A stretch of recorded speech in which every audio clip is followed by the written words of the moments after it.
Hi guys, it's Jay. Welcome back to my channel. I hope you're having a great day. And today I'm gonna talk about When Rabbit Howls by Truddi Chase. So, first of all, I've never heard about this book. I've never heard any reviews on YouTube. So maybe it's a first.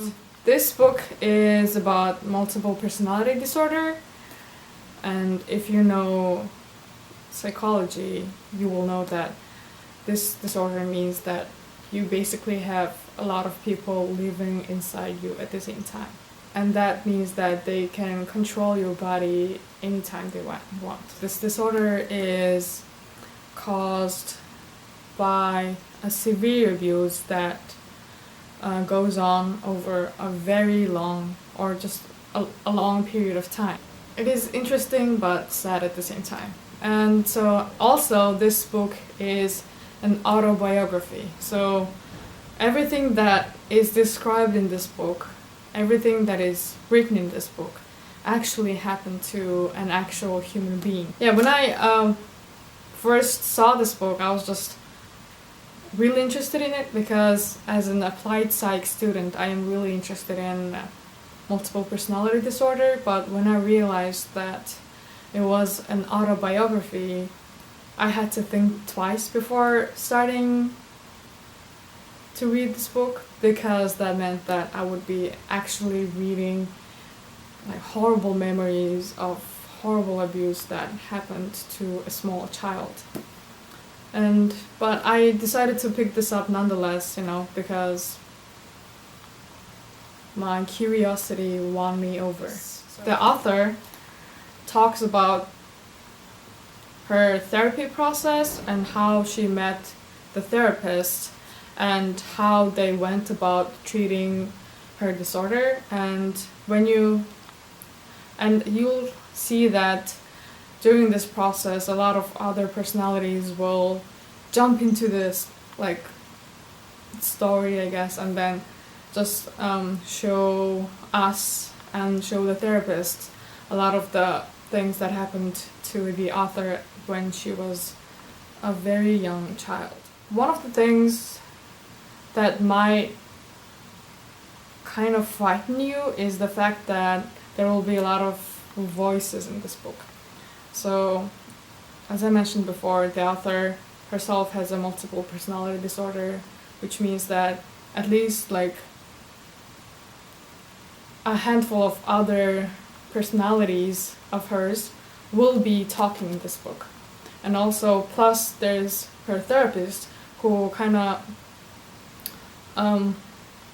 talks about it with other people. So basically, some of the chapters are from the point of view of the therapist, and then there will be other people, like other people from law enforcement or other people with multiple personality disorders. So this book has a lot of voices, so that might seem a little confusing at first, but if you keep reading it, you will be able to differentiate all the voices and organize them in your head, and then just keep on reading. It is kind of like hard to talk about like the storyline and the character development, like all the stuff we usually talk about when we review fictional books, just because it is a non-fiction book. Even if we want to like use the same terms, we can't do that lightly, because I feel like if we do that, we will be showing a big disrespect to the author, like to the actual person who went through all those hard, horrible, difficult times.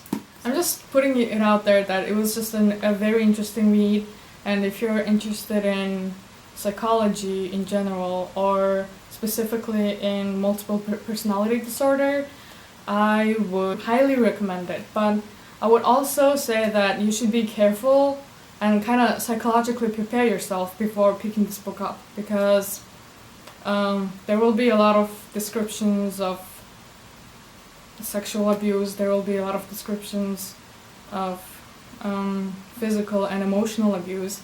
So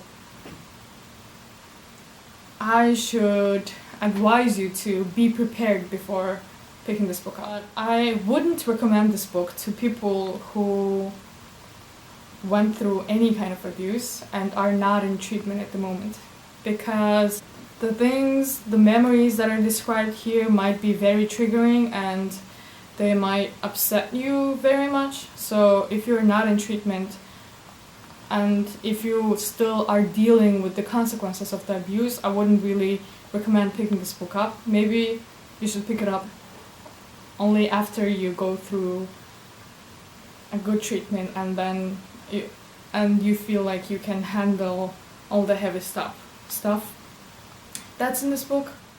Overall, it is not a light read.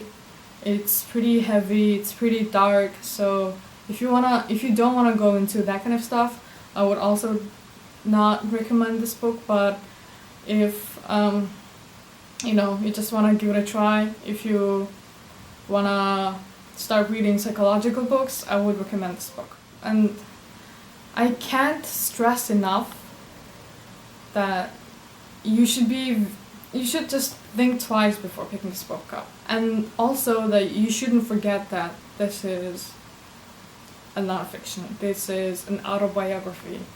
So the thing that happened to me was I was like reading the book, and at some points I was like really like fascinated about all the descriptions and all the memories and then like all the things that were going on in the book. But then at times I had to like stop myself and be like, so this is not a fictional work. This is not a work of fiction. These things actually happened to a human being. And then when I realized that, like all my excitement died away and I was kind of like afraid to go on reading this book, but at the same time I had to, because I wanted to like see if there was a happy ending. If it still sounds interesting to you, if I didn't scare you away, please read this book. I think this book will bring about a lot of awareness about the consequences that are caused by abuse, and maybe it will make us more understanding and patient with people who say that they have this disorder, or with people who say that they were abused as children. That's all I have to say about this book, and please let me know in the comment box down below if you decide to read it, and if you have already read it, please let me know and we can talk about this book. And yeah, I think that's it. So thank you for watching me today. I hope you enjoyed my review. I hope you found my review useful. As I always say, don't forget that you are an amazing human being, beautiful inside and out. And don't forget to stay warm and stay safe and in school. Bye guys!